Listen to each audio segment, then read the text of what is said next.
100 years have passed since the accidental creation of Rattlesnake Lake, and it seems that Mother Nature decided to mark the occasion.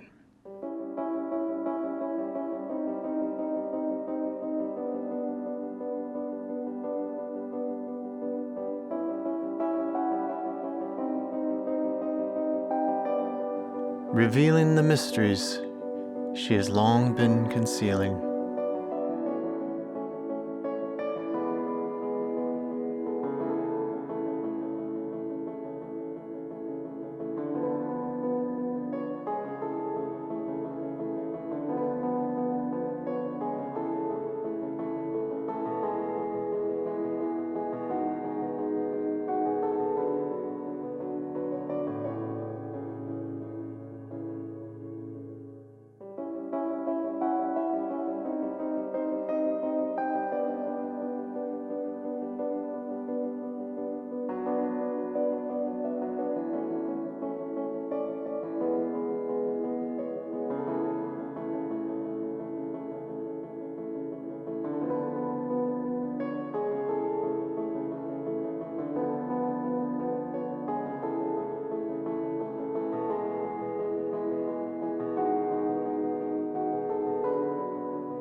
An even more unusual story has also been resurrected from a watery grave. A story of a small town that came to be in 1906.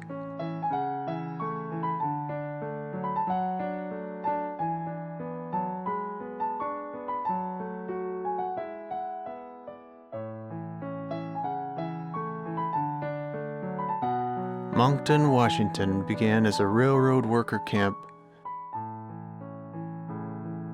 soon to be joined by Seattle City Light and Water Department workers.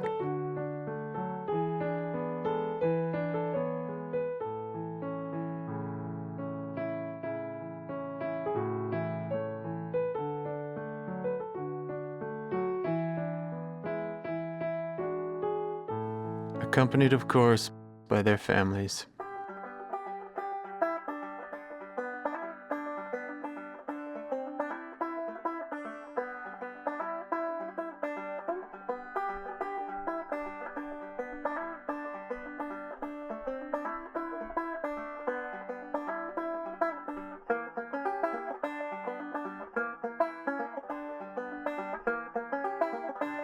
The town had wooden sidewalks,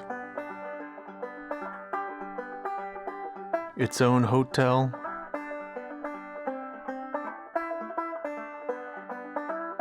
schoolhouse, and even an indoor swimming pool.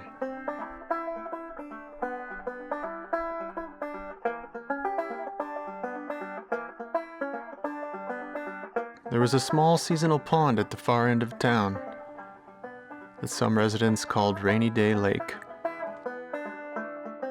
By 1915, Moncton was home to 34 families, numbering a total of 200 residents. Eventually, in 1911, J.D. Ross, the superintendent of Seattle City Light, decided it would be a good idea to rename Moncton to Cedar Falls.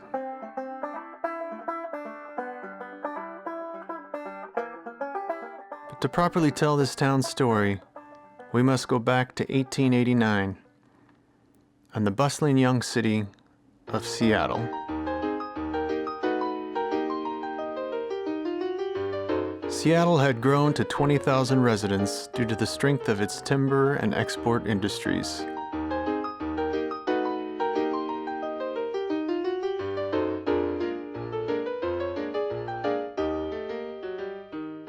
But all that progress was abruptly halted by the Great Seattle Fire of 1889. On the morning of June 6th, a fire that started from a boiling pot of glue in a woodworking shop eventually destroyed 25 city blocks, including the entire business district. Thousands of people were left homeless, and 5,000 men were without jobs. Tents sprouted up atop the ruins, and the people of Seattle banded together, determined to rebuild their city.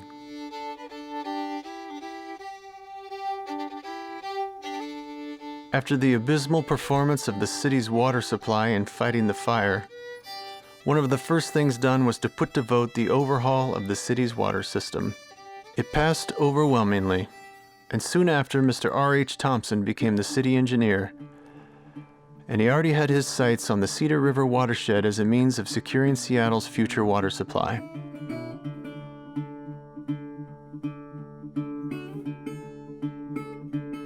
Initially, a wooden crib dam was built on the Cedar River, and 30 miles of water pipe leading into Seattle.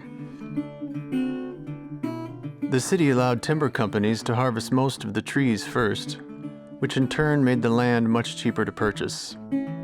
In just 1 year following the Great Fire, Seattle's population doubled to 40,000, mainly because of all the construction jobs.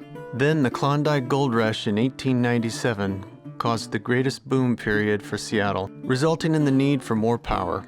Enter J.D. Ross, who was given responsibility in 1911 to oversee the construction of a new masonry dam and expanded power plant on the Cedar River.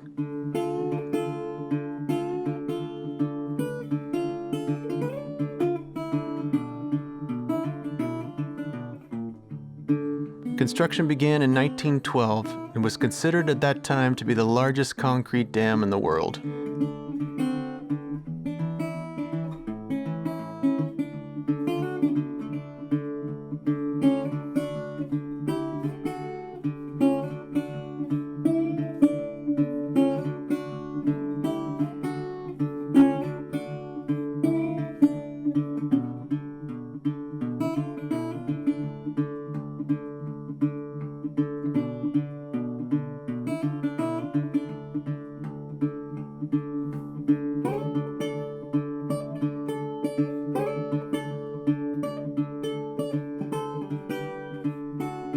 The masonry dam was completed in November of 1914, and so the new reservoir began the slow process of filling to capacity starting that winter.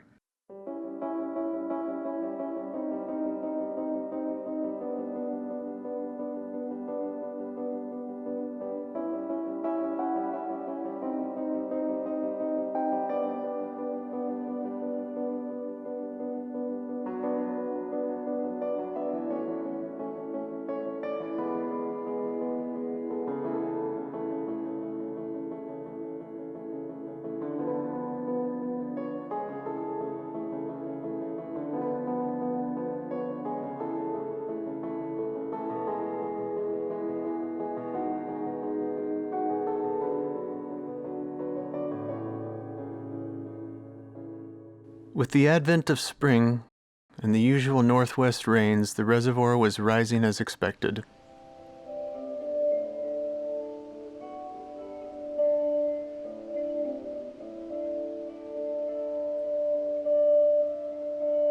But early summer brought with it something wholly unexpected. Springs of water began to randomly appear in and around the town of Cedar Falls.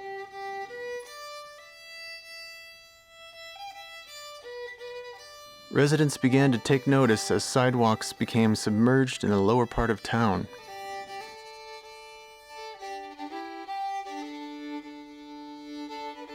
Water literally bubbling up out of the ground in various places.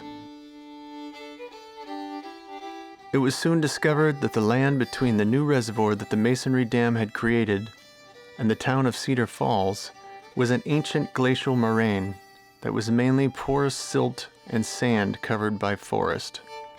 Although the townspeople were initially dismissive and believed that the waters would recede, it quickly became apparent that there was a real problem, for the water continued to rise.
By late summer, the water had receded enough so that the city of Seattle, who had now purchased the town site, could come gather the remains into a great pile and burn them so as to quell concerns about possible contamination of the water supply. So ironically, you could say that the story of the town of Cedar Falls began and ended with a fire. As much as a year later, residents of the town were still trying to retrieve their belongings.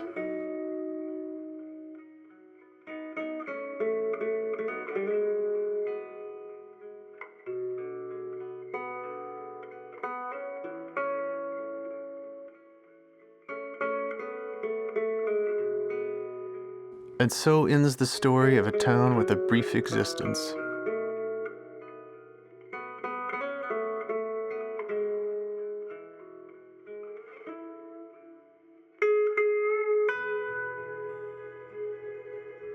What is now a well-used trail was once the lifeline that helped create this town.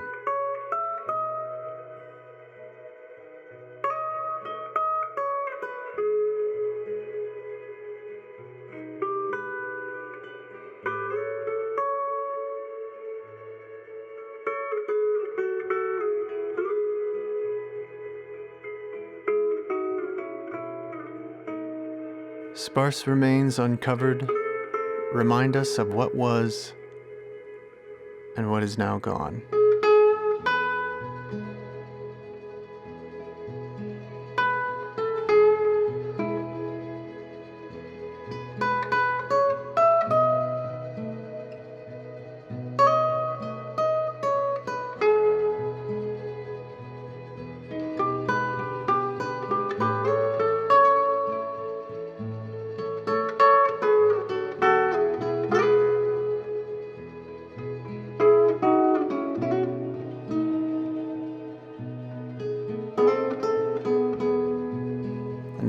who lived here have also passed on.